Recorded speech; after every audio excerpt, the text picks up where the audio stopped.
JD.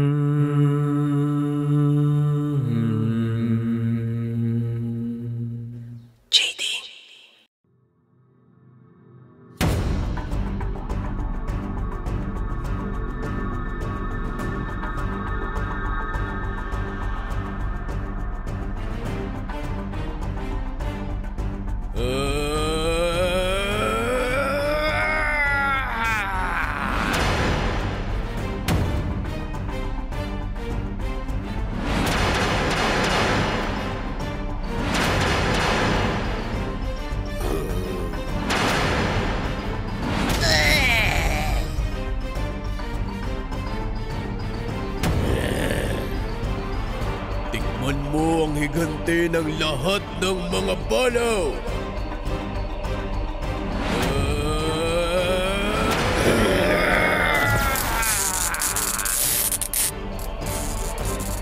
Hindi pa ako tapos. Ipaparamdam ko sa'yo ang pait at sakit na naramdaman ng aking angkan.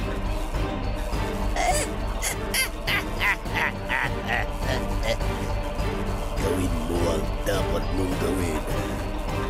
Nakahanap ka man ng gagabay sa'yo. Walang nagbago, balaw. Isa ka pa ring alipin.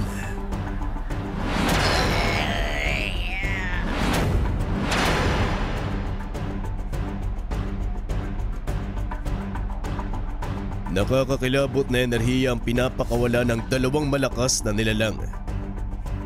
Pero ang inaalala ko, ano yung 7 imahen na nagpakita? Bakit ganon? Parang merong bumuka sa iba't ibang bahagi ng mundo. Sana mali ang iniisip ko. Kalando, alam kong bumabagabag sa'yo.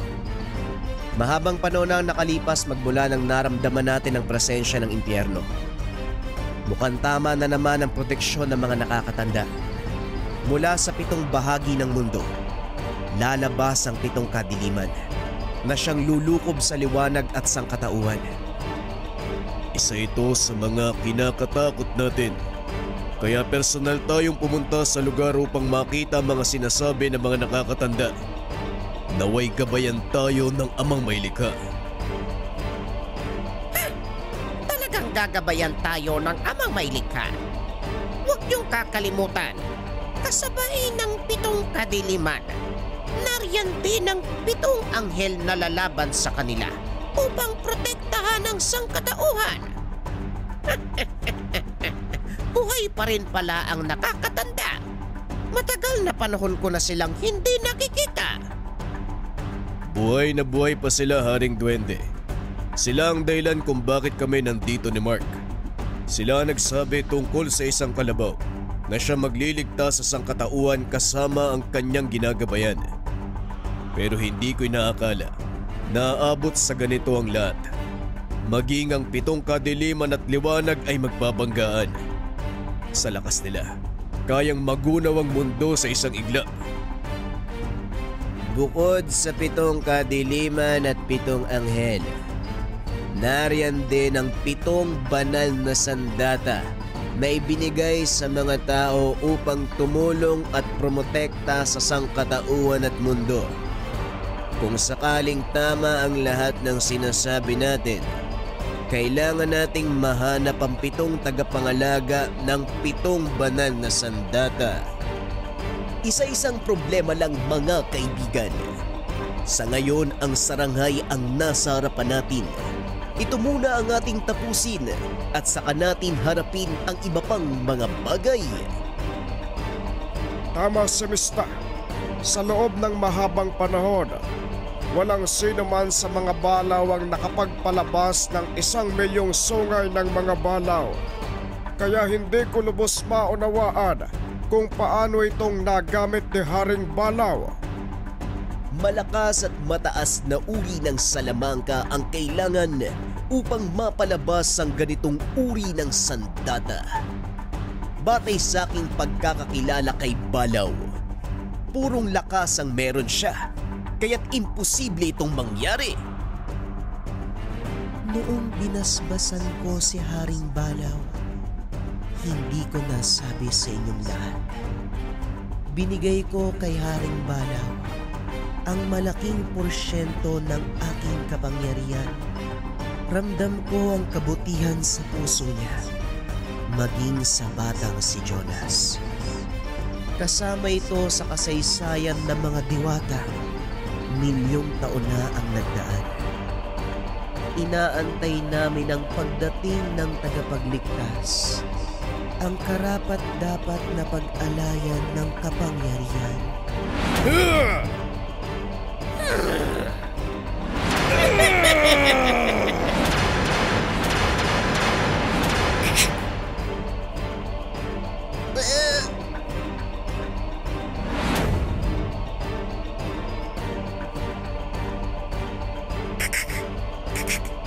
Ano bang ginagawa mo, Haring Balaw?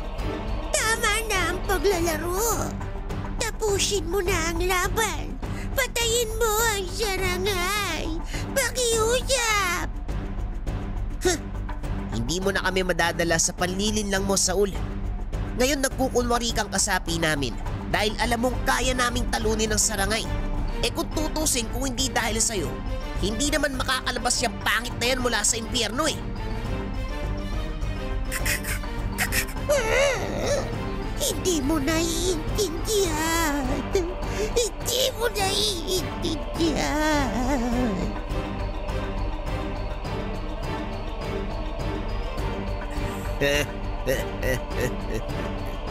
Tignan natin kung gaano kahusay humawak ng sandata si Haring Balaw.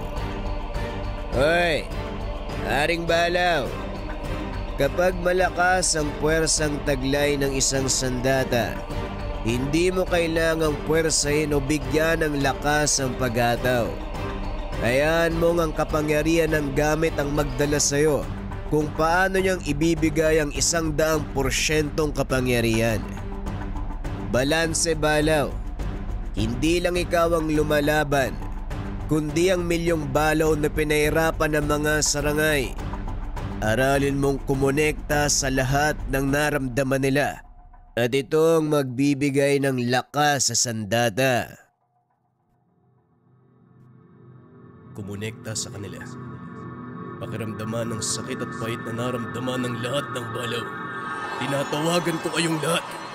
Tulungan niyo ko sa aking laban!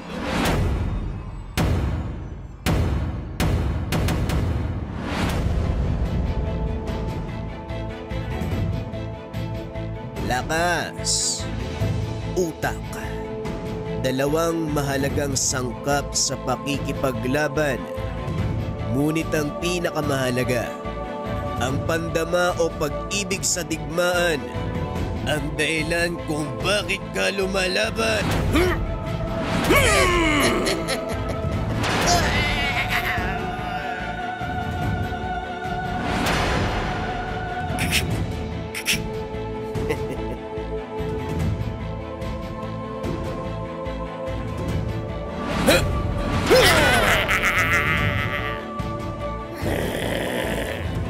Hindi pa ako tapos.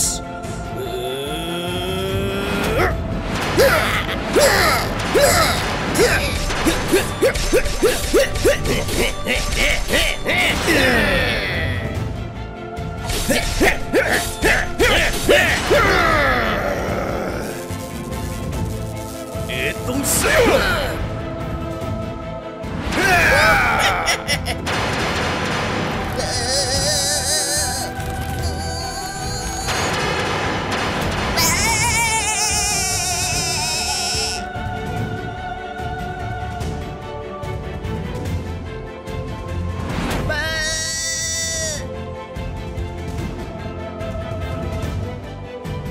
Kaya na.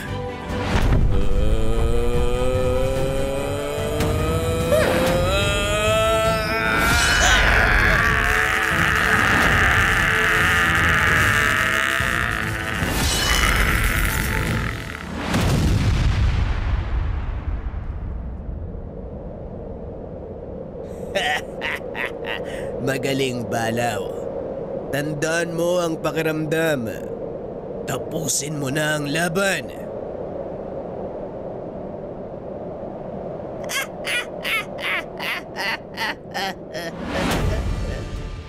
Siguradong lalakas ka, Balaw. Biruin mo. Kasama mo sa iyong likuran ang milyong balaw na pinaglaruan ng mga saragay. Naaalala ko pa kung paano silang magmakaawa. Lalong-lalo ang mga kababaihang balaw. At higit sa lahat, ang mga pasnig. Napakasarap kainin dahil sariwa pa ang laman. Tumigil ka! Pagbabayaran mo ang lahat ng ginawa mo, Saranghay!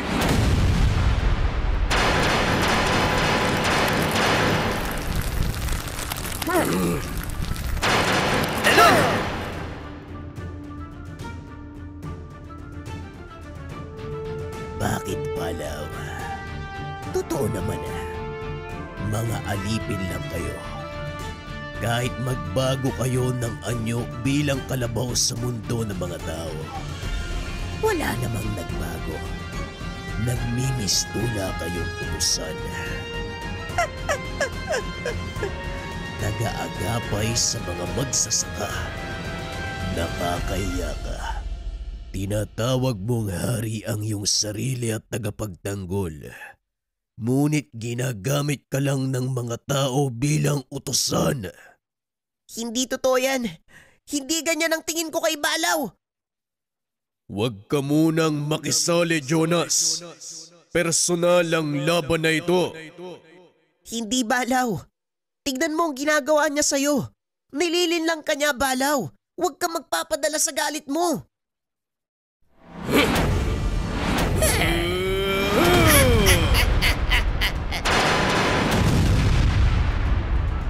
Tignan mo ang ginagawa ng mortal. Inuutusan ka. Kagaya lang naming mga sarangay. Tinatrato kayo bilang utusan at alipin. Pinapakita niya na mahina ang utak mo. Aliping tagasunod. Walang nagmamay-ari sa akin, kaya tumahimik ka, Saranghay.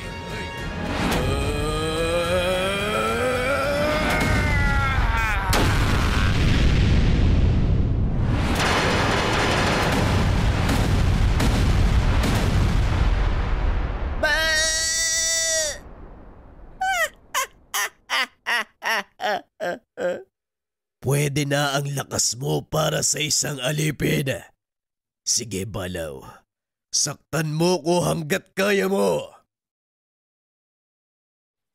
Ano ba, Balaw? Ayusin mo ang pakikipaglaban. Kakatapos ko lang ituro sa'yo kung paano ang tamang paghawak na sandata. Pasensya na. Pero kailangan kong patayin ang Saranghay.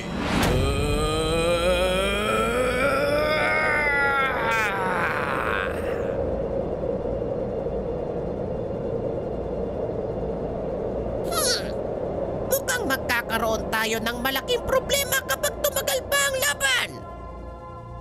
Magkaiba ang pisikal na lakas kung ikukumpara sa lakas ng salamangka. Ang pisikal na lakas ay bumabatay sa lakas ng pangangatawan ng isang tao o nilalang. Ngunit ang espiritual na lakas ay tumatagos hanggang sa level ng katalinuhan kung gaano kalawak at kalalim ang isip at pag-unawa. Sa lakas ng bawat parte ng laman, ito ang isa sa mga kahinaan ni Haring Balaw, ang kakayahang mag-isip ng malalim at katalinuhan. Tama kayong dalawa. Maaaring walang hangganan ang lakas ni Haring Balaw. Ngunit ang kapasidad ng kanyang isipan, maging ang pisikal na pangangatawan ay merong hangganan. Kaya ako'y nilagay sa kanya ang selyo ng gabay dahil alam kong mangyayari ang bagay na ito. Ngayon na. Gabay pang kalahatan. Ang selong nagbibigay ng sapat na kaalaman at karunungan para sa taong nagtatangan.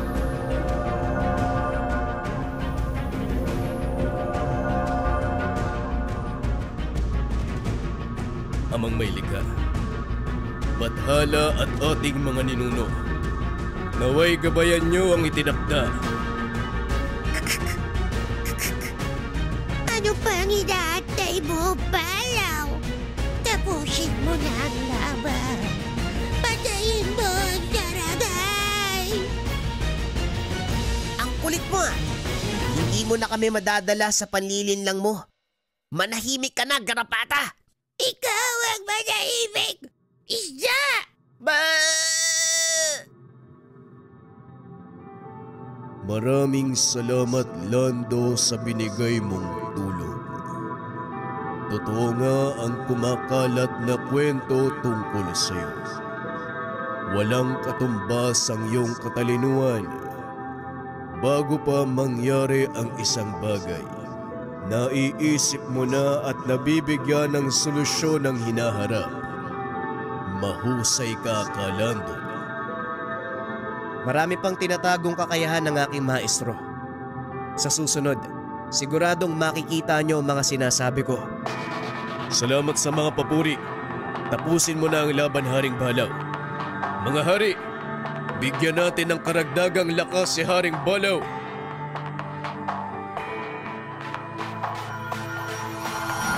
Hindi ako magdadalawang isip na bigyan ka ng lakas, Balaw. Gamitin mo ang apoy ng mga kapre. Maging ang lakas ng mga haring mandirigma. Hindi ka pagkakaitan ng karagdagang lakas, Haring Balaw. Gamitin mo ang lakas ng aking angkan. Kahit naiinis ako sa itsura mo, Balaw, narito ang lakas ng mga duwende. Mula sa angkan ng mga salamangka, kapangyarihang walang kapantay para sa iyo, Haring Balaw. Mula sa kalangitan, lakas na mula sa hangin at liwanag para sa iyo, Haring Balaw. Muli, Haring Balaw, mula sa angkan ng mga diwata, karagdagang kapangyarihan para sa itinakda.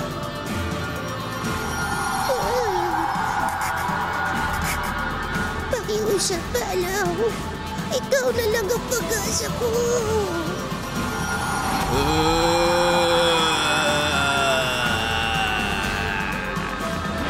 Mark, alam mo na ang dapat gawin. Areglado ka, Lando. Simulan na natin.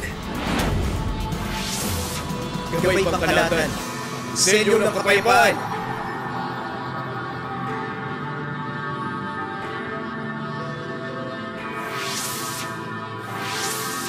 Ngayon na, Haring Balaw! Katapusan mo na, Sarangay!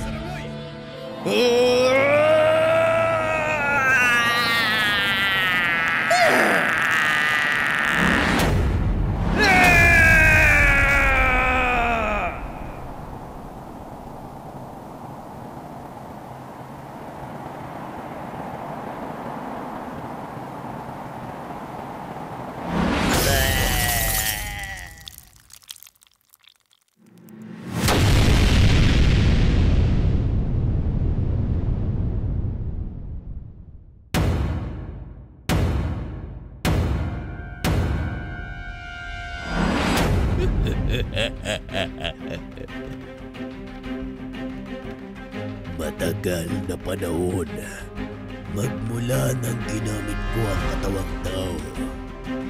Aliping Balaw, binabati kita. Kahit papano nasasabayan mo ang lakas ko.